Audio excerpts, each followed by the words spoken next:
Good morning. Today I thought we'd spend a quiet little slow day here in my little corner of the countryside. It's raining quite a bit this morning, so I thought we'd kind of just stay close to home and do a little bit of cooking, or a lot of cooking, go on a little countryside walk later, see if we can see some cows and stuff, and just enjoy like a slower pace. And especially just stuff like not maybe finding time to rest, but like making time to rest, which is kind of, oh, I got myself caught on some grapes there, which is, yeah, kind of what I'll talk to you about later, because like usually today I would have taken my son swimming and stuff. He doesn't do lessons, but we just like go to the pool together. But it's quite like a journey there and back, and I was just feeling really tired, you know? So I just kind of felt like I don't think I can hack the whole entourage of that today. It's like when I woke up this morning and I was thinking about all of that, it made me think a little bit about like how hard we are on ourselves as moms. So like I'll talk to you a little bit later about stuff like, yeah, just feeling that pressure that we feel as moms, and like mom guilt, like I said, like today I'm choosing to stay in instead of taking him to like the activity that we always do, and I'm like, is this bad? Like am I not doing enough? So yeah, I'll talk about that later, but for now, let's just stay around here and enjoy what the countryside has to offer us. So let's start the morning off nice and slow, just listening to the rain and baking something really yummy, which are cinnamon rolls. I haven't made these since last autumn, so I'm really excited to see if I've still got the knack. So let's see how they turn out.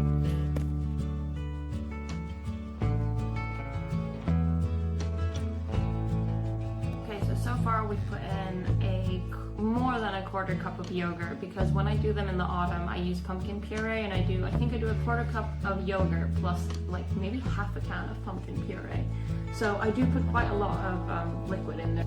Half a cup of sugar and a quarter cup of butter. So far that's all that's in there. Mix, mix, mix. Yum, yeah. Movie night, yeah.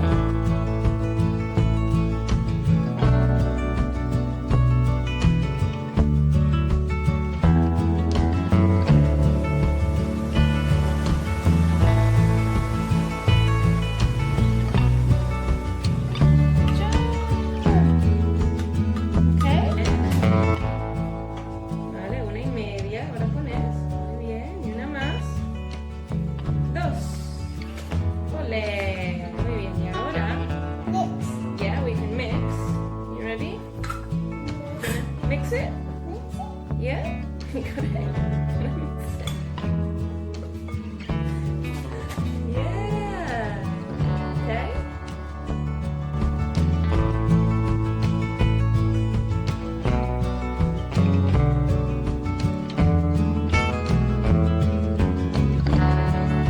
Yummy, yummy, yummy. You gonna eat it? Yeah, we have to wait a little bit to eat it, okay?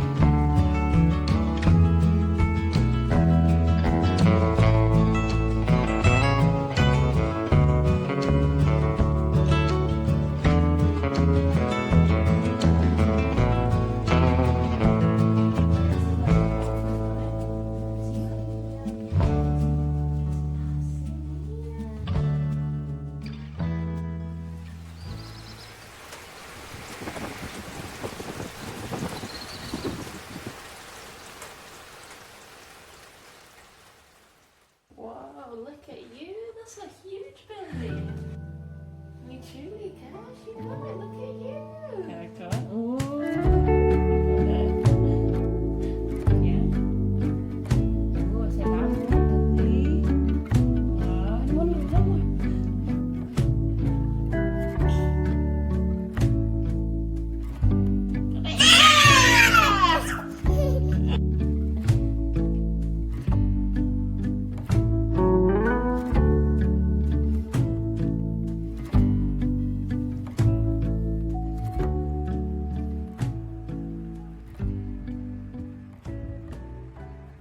I need that bit from SpongeBob that goes 2 hours later. I'm not even sorry that I've subjected you to that. Yeah, what do you want to see?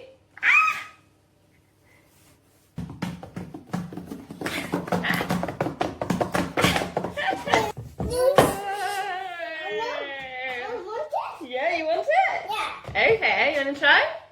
You wanna use that? You wanna try that one? Yeah, so let's see.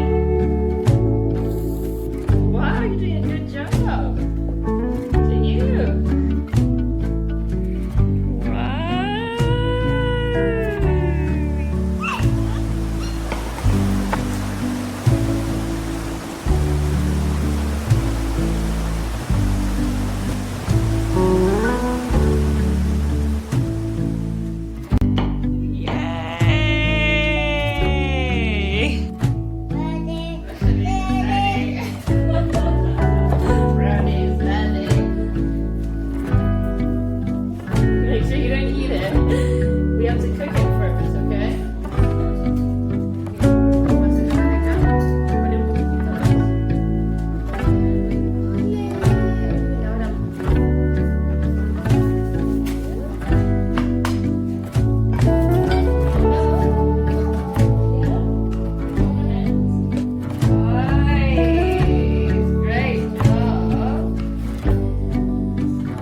Okay, let's have a look at these. Oh my gosh, they're actually really good. Wow.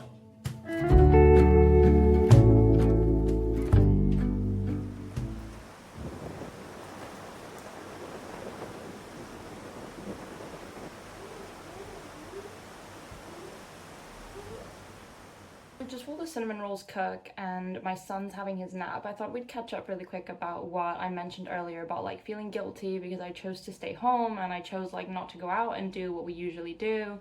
So like, yeah, I don't know if you feel like this or not, like a lot or a little bit, but I feel guilty like quite often in motherhood. It's something that I didn't used to feel before, like especially when it comes to like resting or choosing what I feel is like maybe like the easier option or something. So like, yeah, on a day like today where maybe I would have gone out as like scheduled and taken him to the pool and stuff, instead because I chose to stay in, I feel like really guilty about that because I think, well, if I don't take him, like no one else can take him because he totally depends on me. So obviously then I feel like, well, he's totally missing out being able to have that experience and swimming and stuff like that. So I do feel really like guilty about that. But the trouble is like again, like I don't know if you will relate to this, but I feel like there's times where you are just like I don't know if overwhelmed is the right word, but like maybe you just feel like you need like a day of rest or like, yeah, just like a day where you take care of yourself as much as possible in motherhood and just like maybe slow down and do things a little differently. For me before, I kind of like used to just push through those days. I used to be like, yeah, okay, I'm tired and I feel like I can't really like hack the long journey there and back, but I'm gonna push myself to do it anyway. Sometimes it would be okay, like I would go and then come back and be like, oh, that wasn't that bad. But then when I finally like sit down at home, or even in like my last 10 minutes of my journey back, like those last 10 minutes of walking back, and then I finally sit down at home, I'm like exhausted by that point, and I really feel like, like it was worth it to go for him, but for me, like I feel like it pushed me beyond where I was comfortable, like beyond my limits of where I was feeling on that day. And on the other hand, on all the days where I don't push myself, so on the days where I choose, like what I'm saying, the option that I did today, which makes me feel guilty, the days where I choose, okay, I'm not going to go, I'm not going to push myself, I'm going to stay. Those days always pay off much better for how I feel. And then, interestingly enough, it has a knock-on effect for literally the rest of the week, because I haven't overloaded my nervous system and I haven't overloaded myself. And I think I didn't really realize that before. I think it's something that I didn't really pay attention to. It was like, I was just used to like, no, just like push through, keep going, especially like having been an athlete and stuff. And just the way that I was like trained with my athleticism, it was very much the mindset of like, there's no time for you to be like, I don't feel like it, you know? So I think maybe because of that, that's a difficult concept for me to be like, I don't feel like it, is that valid enough to not do something? Whereas like it isn't if you're an athlete, but like as a mom who has constant responsibilities and burdens, and you're constantly pushing yourself probably past your limits every day, like, you know, when we get sick, it's not like we can stop, we can't press pause, we still have to show up, we still have to be moms. So there's no like off button in motherhood. Whereas like if you're just having your normal life before kids, if you didn't feel well, or if you were tired, or you didn't want to do something, you probably didn't feel, I'm assuming, that guilty about maybe taking a day for yourself or choosing not to do something. But I feel like as a mom, you do like, I feel like it does really weigh on you. It certainly really weighs on me. And I wanted to talk about that because like, if anyone else feels like that too, like I don't want you to over push yourself like I did. And that's why I like having these like honest motherhood chats and catch ups. I think it's really easy as moms to play the comparison game, play the guilt trap game, and just maybe just tell. I think definitely for me, like, I don't know, again, like, I don't know if you'll relate to this, but definitely for me, I always feel like, am I doing enough? Am I doing it right? You know, is it okay to rest? Like, is it okay to choose me, right? Because that's kind of what it comes down to. Because it's like, okay, I either choose him, which is what I always choose, like what's best for him, or on the one-off day, I choose what's genuinely best for me. And it's like genuinely what's best for me is to stay in. What's best for me is maybe to rest. So there is a balance, but even when I'm trying to find that balance, I find that I'm still I'm still very like hard on myself. I'm very hard on myself. So, and like I'm saying, the most valuable lesson that I learned from like choosing rest, even if it makes you feel guilty, the most valuable lesson that I learned, which is why I'm sharing this with you, is on those days where I stayed in and I chose like what I would say would, what I tell myself is like the easier option, the after effects have lasted really positively on the whole week. And that's kind of where I realized like, oh, okay, so he does miss out on the activity, but he gets a way better mom for the rest of the week. Because if you like over push yourself and then you're kind of like burned out, it's super hard to show up the way that our kids need us. Like when you reach that kind of like burnout mode, it's hard to come back from, it's hard to relax, it's hard to show up the way you want to, you know, with toddlers and stuff as well. And they're like, look at this, and you know, I've got this cool thing. And, you know, that sometimes can, when you're burned out, when you're like pushed too much, you can feel like, oh, like, what is it now? What are you showing me now? You know? And I never want to feel like that because this stage is like so brief. Like this time is so precious to me and it's so short. And I always think about, it makes me emotional because I always think about like, in 5 years, in 6 years, he might not come running up to me and be like, look, I found a bug, I want to show you. And I don't want to miss out on that because I've like over pushed myself to do something that like at the end of the day, it's not the end of the world. Like, or maybe it's about rethinking my rhythm and making sure that, okay, if I find that a real priority, how can I work it into our schedule so it works better? Because maybe if it's hitting at the end of the week, it's hitting me at a time where I'm naturally lower on energy. So yeah, I found it a really good lesson. On those days, I've chosen to do the easy thing. It might be like putting cartoons on in the morning, or not going out, or going out for a really long walk instead of doing anything educational or like any reading, like whatever it might be. I'm just like saying random stuff, like whatever fits you. That don't feel guilty if you do that because like I say, like I do that, obviously we all do that, and we have to stop feeling guilty about it, because especially if we pay attention to how it helps us show up the rest of the time, then that's what really matters as well. Like kids don't need like parents that are gonna just like taxi driver them to like a million activities. Like they need a mom and a dad or whoever. Like they need their parents to be someone that they can run to and be like, look, this cool thing happened, and you're like, I want to hear it. Like I'm totally available, I'm not burned out, I'm not in my own world. I feel bad if you have to slow down or like do things a bit differently, because like we all have to from time to time, and it's like, you know, you're not doing anything wrong, you're not failing, and yeah, like don't overthink it as much as I do. And remember that if it helps you show up better the rest of the week, then that's like also what matters. So yeah, let's go check on the cinnamon rolls.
Hi. Okay, so yeah, the cinnamon rolls turned out really well. They taste great, but I don't know if you've seen this. When people make cinnamon rolls, I've seen them do it online. They put them like really close together. So as a one-off today, I tried doing that. But did you see that they have like such a strange shape? Like they're not perfectly round. Yeah, so usually if I separate them into like different trays, they grow like normal, like, or they puff up or whatever into like just normal, perfectly round, like really beautiful shape. And I actually made them once before for like a little gathering at my place, and people thought they were shop bought because they end up looking perfect like shop bought. But today I thought I would try like what other people do, which is when they put it into the tray all close together. I don't know how other people do that and get a good shape, because mine just came out all like crushed and like diagonal and stuff. So I think next time I'm just gonna do them the way that I usually do, which is to just like give them a lot of space in between each one, and then they just like puff up into a big circle as normal, and they just look really good. So yeah, but they tasted great, so that was really nice. Yeah, so I thought I would end today's video with our little what I'm listening to this week. So if you know this record, you might already recognize it by me just holding it up, but this is David Gray's White Ladder. I was about to say Babylon. David Gray's Babylon, because Babylon's one of the songs on here. It is song 2, so yeah, the story with this one is I didn't actually know David Gray until my husband showed it to me, because I had never heard of him before. Crazy, right? And now he's one of my favorite musicians. So yeah, this is such a good record.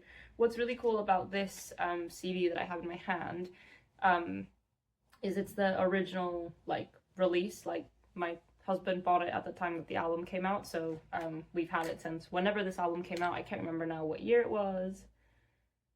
It says 1998, so I don't know if that's right, but yeah, however, it has gotten a little bit scratched, so I recently repurchased the CD because it has become one of my favorite CDs. If there's something I can't stand, is a CD being like skipping or being scratched, so I had to repurchase it so that I could listen to it in full without any drama. But what I was saying was, what's cool about this one being the first, like, being purchased at that time in the 90s, is it's got that little thing where all the albums used to have before, you know, where you like, oh, you probably can't see that, where you fill in your details so that you can be part of like the mailing list or get updates on the artist or be part of the fan club. So it's really cool to see that, because like I'm pretty sure that albums these days don't do that anymore. They probably just say follow so-and-so on social media or something. I don't know. I actually don't know, because I haven't bought any new albums, actually, now that I've said that out loud. So, cool. I love that. I love that it's like, that just totally reminds me of the good old days when you used to send stuff away by mail, and times were better. Okay, this, I don't know if this is true or not because I haven't looked it up, but as far as I'm aware, my husband's a really good fan, like a really big fan of David Gray. And according to him, David Gray recorded this in his bedroom. I'm going to Google that and see if that's true. But that is awesome as well. That is super cool. I wonder if it says anything in... Oh, well, it's not much of a booklet. It's actually just one page. It just says thank you. Oh my gosh, look how cool. Played by David Gray, voice, guitar, piano, keyboards. And yeah, that's what's been on repeat this week. So I'm gonna leave the video here, and I hope that you have a really good weekend. I hope you've had a good weekend. I hope you're having a good week ahead. I shall see you in the next video. Thank you for being here and for watching, and yeah, bye!